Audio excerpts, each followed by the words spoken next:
Hello बच्चों। तो आज हम पढ़ेंगे, जैसा कि आप पढ़ ही पा रहे हैं, वॉल्यूम स्ट्रेंथ ऑफ H2O2। देखिए, इससे रिलेटेड क्वेश्चंस आपके जेईई मेंस में आते हैं और ये काफ़ी इम्पोर्टेंट टॉपिक है। और बहुत सी बार क्या होता है, हम फॉर्मूला तो रट लेते हैं लेकिन हमें इसका कंसेप्चुअल जो सिग्निफिकेंस है वो समझ नहीं आ पाता है। ठीक है, तो हम इसको पहले कंसेप्चुअल पढ़ते हैं, मतलब सीखेंगे, और उसके बाद हम कुछ इजी क्वेश्चन करेंगे और उसके बाद हम जाएंगे सीधा किस चीज़ पे, जो आपके प्रीवियस ईयर क्वेश्चंस आए हुए हैं। ठीक है, एक बार आप कंसेप्चुअली इसको समझ गए तो आपको कैसे ही घुमा के क्वेश्चन पूछ ले तो आप इसमें क्या करेंगे, मार नहीं खाएंगे। ठीक है जी, तो चलिए स्टार्ट करते हैं। देखिए, आपको पता है जब H2O2 डिकम्पोज होता है तो हमको क्या क्या मिलता है। एक तो हमें H2O मिलता है यानी कि पानी, और मिलता है हमें क्या, ऑक्सीजन। ठीक है, ये सिंपल रिएक्शन तो सबको ही पता होती है जो तैयारी कर रहे हैं। तो H2O2 जब डिकम्पोज होता है पानी देता है और क्या देता है आपको, ऑक्सीजन देता है। और आपको पता है जब हम ब्लीचिंग करते हैं, ब्लीचिंग का मतलब होता है जैसे कलर, हम ब्लीचिंग करते हैं ना बहुत सारी चीज़ों में कि उसको ब्लीच कर देते हैं, राइट। ब्लीचिंग मतलब कोई अनवांटेड कलर है उसको हटाना, इस टाइप की चीज़ें। जैसे कपड़ा उद्योग में ये बहुत ज़्यादा यूज़ होता है ना। तो जो H2O2 है ये ब्लीचिंग के लिए एकदम बेस्ट माना जाता है ना।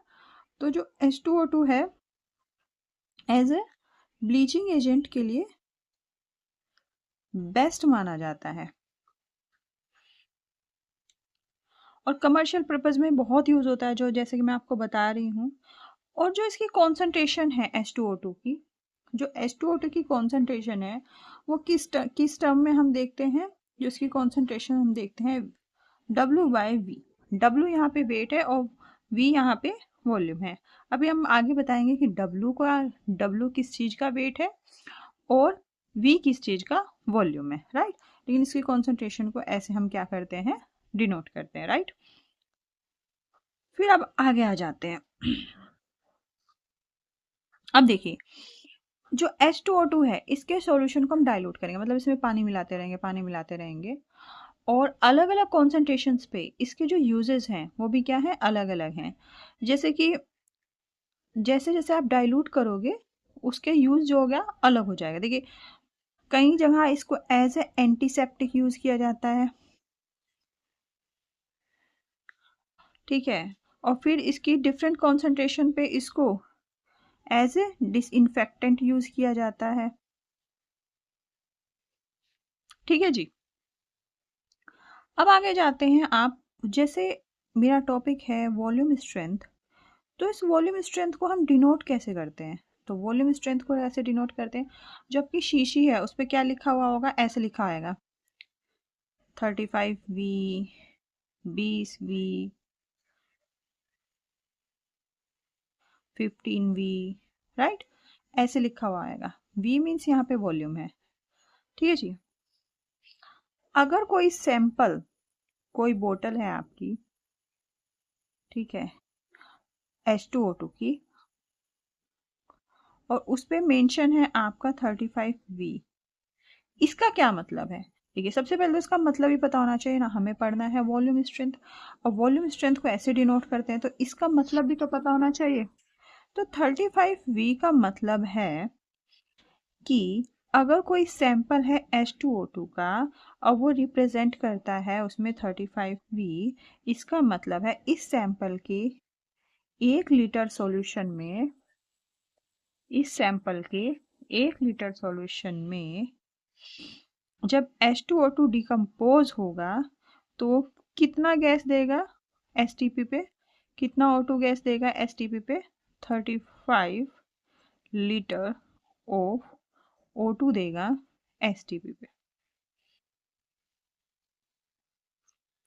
ठीक है, समझ में आ गया। अगर बोतल पे ऐसा लिखा है इसका मतलब ये है कि ये सॉल्यूशन यानी कि इसका 1 लीटर सॉल्यूशन एसटीपी पे 35 लीटर वॉल्यूम देगा किसका, ऑक्सीजन का। अब आप देखिए 35 लीटर तो बहुत होता है, तो ऐसे में शीशी भी तो छोटी होती है। देखो 1 लीटर मतलब 1000 ml, ठीक है, 1 लीटर मतलब 1000 ml आपको दे रहा है 35 लीटर, है ना जी।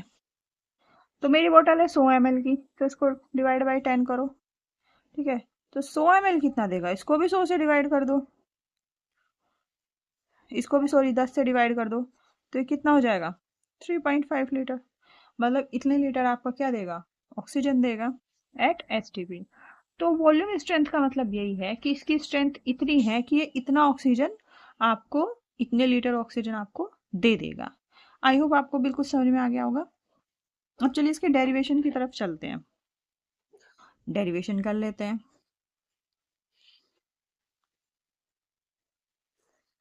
देखिए आपकी रिएक्शन है H2O2 H2O plus half O2, यही रिएक्शन है।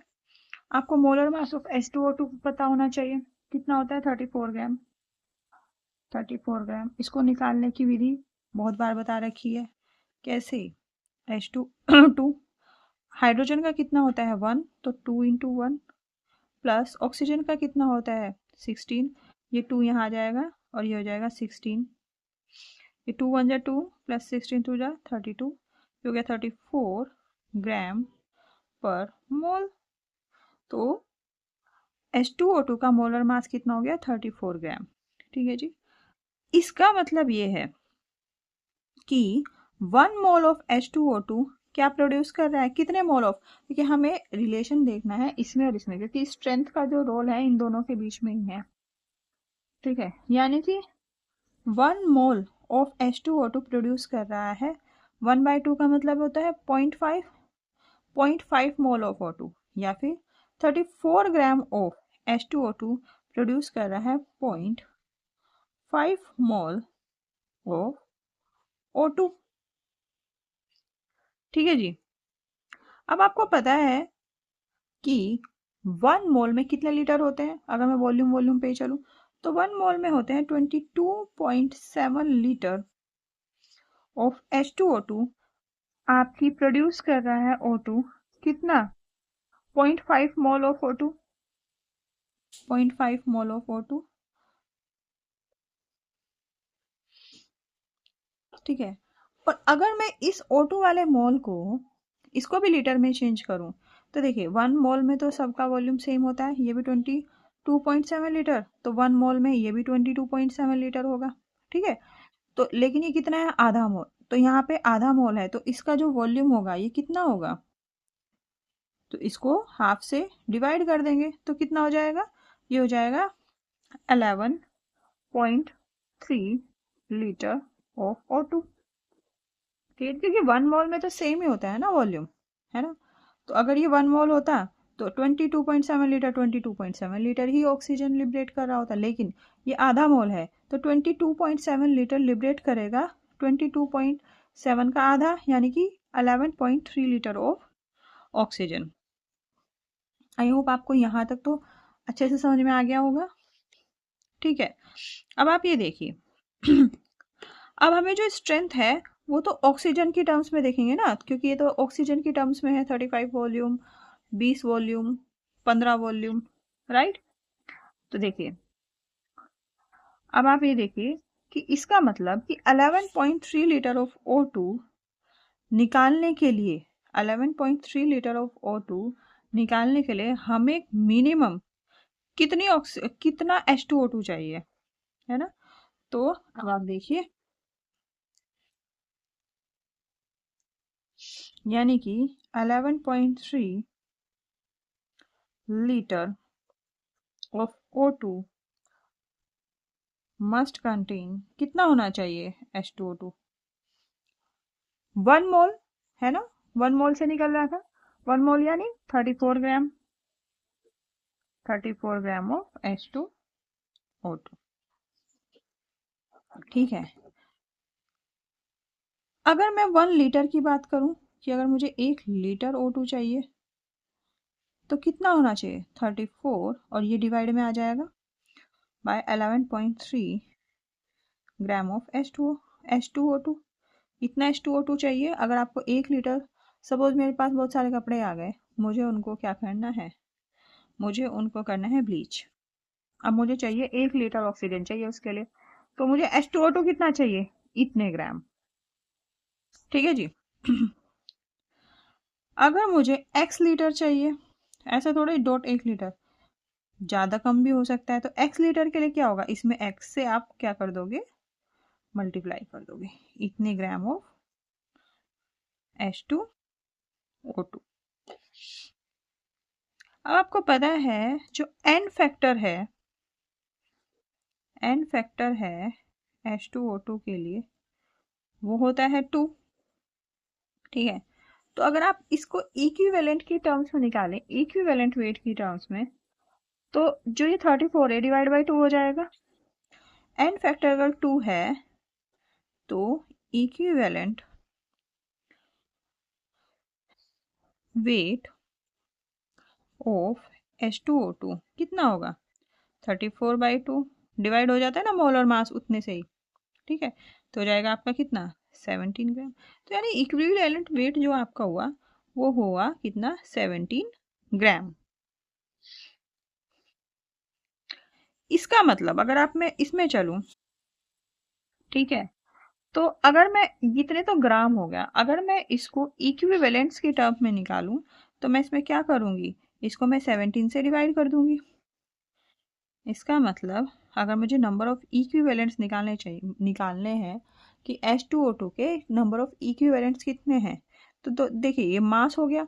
जब मास को मैं इक्विवेलेंट मास से डिवाइड करूंगी तो आपका क्या आएगा, आपका आएगा नंबर ऑफ इक्विवेलेंट्स आएंगे। ठीक है, और अगर इस मास को मैं मोलर मास से डिवाइड करूं तो आपके नंबर ऑफ मोल्स आएंगे, ये आपको पता है। लेकिन ज्यादा करेक्ट जो टर्म होती है वो होती है इक्विवेलेंट मास की। तो अगर मैं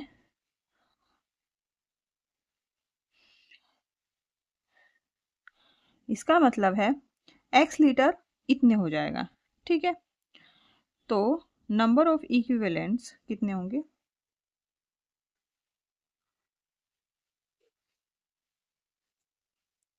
number of equivalents of H2O2 कितने हो जाएंगे आपके, ये हो जाएंगे, आप इसको 17 से डिवाइड करो,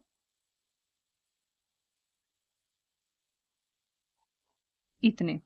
ठीक है, number of equivalents of H2O2। तो देखिए ये ऐसे हो जाएगा, और आप इसको फर्दर डिवाइड करोगे, हो जाएगा ऑलमोस्ट x बाय 5.6। ये नंबर ऑफ इक्विवेलेंट्स किसके आ गए, ये नंबर ऑफ इक्विवेलेंट्स आ गए H2O2 के। यानी कि x लीटर अगर मुझे O2 चाहिए तो मुझे नंबर ऑफ इक्विवेलेंट्स जो H2O2 के हैं वो चाहिए x बाय 5.6। ठीक है जी, तो हमारे नंबर ऑफ इक्विवेलेंट्स कितने आए, x बाय 5.6। ये मेरी नॉर्मेलिटी की टर्म में आया, राइट। हाँ सॉरी, हमारे नंबर ऑफ इक्विवेलेंट्स आए x बाय 5.6। अब देखिए नॉर्मेलिटी क्या होती है, नॉर्मेलिटी क्या होती है, number of equivalents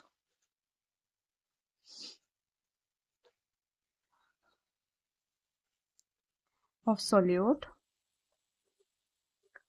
divide by volume of solution in litre.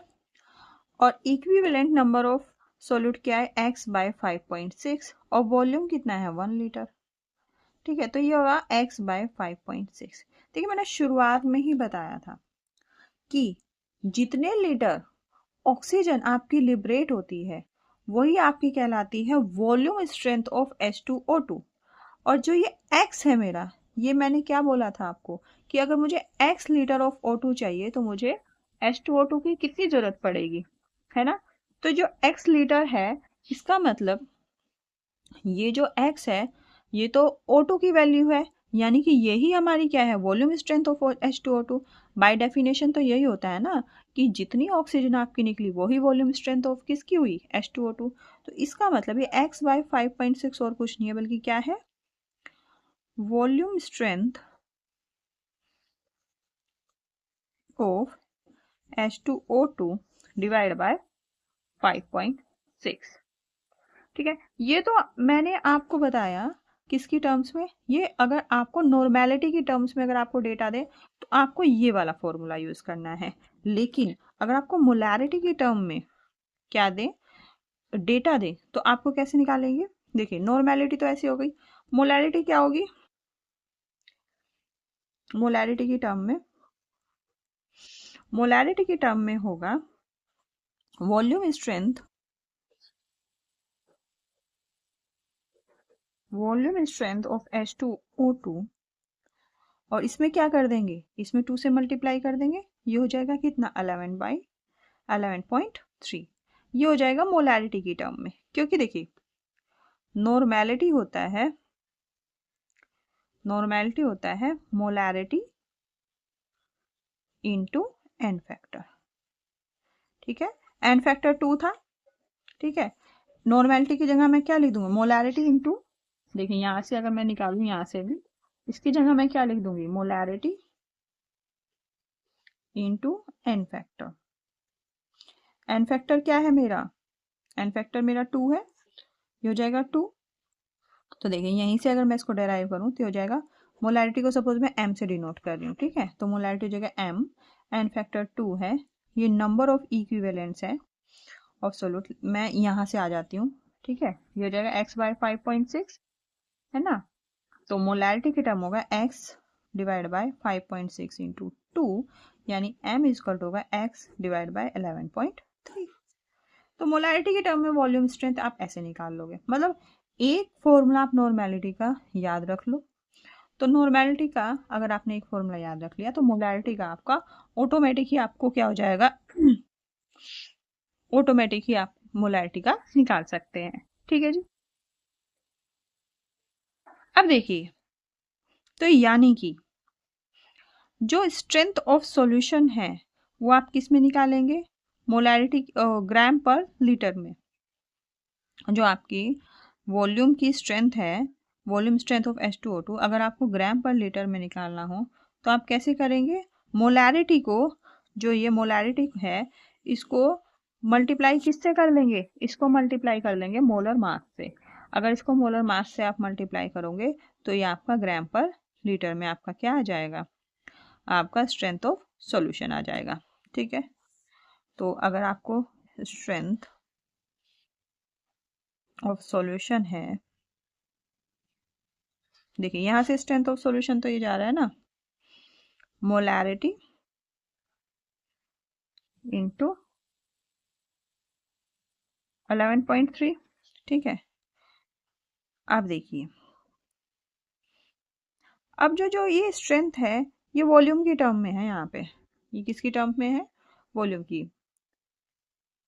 जो ये मेरा x की वैल्यू है ये तो मैंने लीटर में निकाली ना, कि लीटर कितने ऑक्सीजन के कितने लीटर होंगे। लेकिन अगर मुझे किस में चाहिए, ग्राम पर लीटर में चाहिए, तो आप क्या करेंगे, तो जो आपकी स्ट्रेंथ है ऑफ सॉल्यूशन है, तो मोलैरिटी को किससे मल्टीप्लाई कर दोगे आप, मोलर मास से। ठीक है, अगर आप मोलर मास से मल्टीप्लाई कर दोगे तो आपका जो स्ट्रेंथ आएगी वो किस में आएगी, ग्राम पर लीटर में आएगी। तो आप क्या करेंगे, अगर आपको स्ट्रेंथ ऑफ सॉल्यूशन ग्राम पर लीटर में चाहिए तो आप मोलैरिटी को मल्टीप्लाई कर दोगे मोलर मास से। ठीक है, और मोलर मास किसका, मोलर मास लोगे आप H2O2 का, यानी कि 34, ये हो जाएगा। ठीक है, और अगर नॉर्मेलिटी की टर्म में करना है, अगर स्ट्रेंथ ऑफ सॉल्यूशन ग्राम पर लीटर है और जो नॉर्मेलिटी वाला है, नॉर्मेलिटी वाले को आप किससे मल्टीप्लाई कर दोगे, इसमें मोलर मास है, इसमें इक्विवेलेंट मास से कर दोगे। ठीक है, और आपको पता है इक्विवेलेंट मास कितना है, इक्विवेलेंट मास आपका है 17। ठीक है जी, अब देखिए, अगर आपको एन फैक्टर नहीं निकालना आता तो देखिए H2O2, बहुत सौ के दिमाग में क्वेश्चन होगा कि ये 2 कैसे आ गया, ये हो गया H2 प्लस हाफ O2। ठीक है जी, आपको पता है सोडियम पर ऑक्साइड में जो ऑक्सीजन की ऑक्सीडेशन स्टेट होती है वो है -1, यहाँ पे -2 और ये तो फ्री स्टेट है तो 0। तो आप अगर इधर देखें तो ये हो रहा है आपका रिडक्शन। जब ऑक्सीडेशन स्टेट कम होती है तो रिडक्शन होता है, और ये आपका हो रहा है ऑक्सीडेशन। ठीक है, यहाँ पे ऑक्सीडेशन स्टेट आपकी ऑक्सीजन की इंक्रीज हो रही है। तो एन फैक्टर आप कैसे निकालते हैं? Change in oxidation number. ठीक है, चेंज इन ऑक्सीडेशन नंबर। ठीक है, whether it is in reduction और इट इज इन ऑक्सीडेशन। तो अब देखिए इसमें आप चेंज निकालोगे तो यहाँ पे -2, फिर माइनस, फिर ये क्या हो जाएगा माइनस, ये आप H2O और उसके टर्म्स में निकालना है, O2 के टर्म्स में। ओके, तो यहाँ से निकाल लो, ये हो जाएगा -2 माइनस, और ये क्या हो जाएगा -1। ठीक है, तो ये क्या हो जाएगा -2 माइनस माइनस +1, ये हो जाएगा -1। लेकिन -1 तो नहीं आया एन फैक्टर, क्यों? देखिए यहाँ पे 2 ऑक्सीजन है, यहाँ पे 1 है। ठीक है, तो इस चीज को बैलेंस करने के लिए, सिंस यहाँ पे 2 है यहाँ पे 1 है, तो मैं यहाँ पे किससे मल्टीप्लाई करूंगी 2, क्योंकि नंबर ऑफ ऑक्सीजन दोनों तरफ क्या होना चाहिए, सेम होना चाहिए। तो ये ऑक्सीडेशन वाली, ये जो रिडक्शन वाली रिएक्शन है ऐसे होनी चाहिए, है ना। तो देखिए अब 2 ऑक्सीजन हो गए ना, और 2 ऑक्सीजन इधर हो गए, तो आप इसको किससे मल्टीप्लाई कर लोगे 2 से, तो ये जाएगा -2। अब माइनस में तो एन फैक्टर कभी नहीं होता, तो ये माइनस साइन को इग्नोर कर देंगे, और ये यहाँ पे आपका क्या आएगा, यहाँ पे आपका आएगा 2। ठीक है जी, तो ये हो गया आपका क्या, एन फैक्टर। यहाँ भी 2 से मल्टीप्लाई करेंगे, तभी तो रिजल्ट में 2 से मल्टीप्लाई कर पाएंगे। ठीक है, इसी तरह अगर आप ऑक्सीडेशन वाले में देखें तो देखिए ऑक्सीडेशन वाले में क्या है, ऑक्सीडेशन वाले में क्या है, H2O2, और ये बन रहा है आपका हाफ O2, है ना। मुझे बराबर करना है, यहाँ पे 2 है, यहाँ पे आधा है, यहाँ पे 2 ऑक्सीजन है, यहाँ पे 1 है, सॉरी यहाँ पे 1 है, यहाँ पे 2 है। तो आप इसको कैसे मल्टीप्लाई करोगे, इसमें आप अगर मैं 2 से मल्टीप्लाई कर दूं, है ना, तो यहाँ भी 2 हो जाएगा, यहाँ भी 2 हो जाएंगे, तो बिल्कुल सही हो जाएगा। तो इसको 2 से मल्टीप्लाई करो, अगर इसको 2 से मल्टीप्लाई कर रहे हैं तो इधर भी 2 से मल्टीप्लाई करनी पड़ेगी। ठीक है, तो यहाँ पे 0 है, यहाँ पे क्या है -1, तो चेंज कितना आएगा 0 माइनस -1। ठीक है, सिंस 2 से मल्टीप्लाई की है तो आपका जो ऑक्सीडेशन नंबर चेंज निकालेंगे उसको भी 2 से मल्टीप्लाई करेंगे, तो जाएगा माइनस माइनस प्लस यानी 1, या जाएगा 2। तो दोनों मेथड से आपका 2 ही आएगा। तो एन फैक्टर आप ऐसे निकाल लेंगे। देखिए एन फैक्टर के लिए आप ये बात याद रखिए कि जो नंबर ऑफ एटम्स है वो सेम होने चाहिए दोनों तरफ। ठीक है, तभी तो आप सही सही निकाल पाएंगे। तो आई होप आपको आज का ही कंसेप्ट बिल्कुल अच्छे से समझ में आ गया होगा। किस चीज़ का, वॉल्यूम स्ट्रेंथ ऑफ H2O2। आपको और ज़्यादा ये अच्छा तब समझ में आएगा जब आप इससे रिलेटेड क्वेश्चंस करेंगे। तो आज के लिए इतना ही, आप इसको खुद से एक बार करके देखिए तो आपको ये और ज़्यादा अच्छे तरीके से समझ में आ जाएगा। तो आज के लिए थैंक यू सो मच।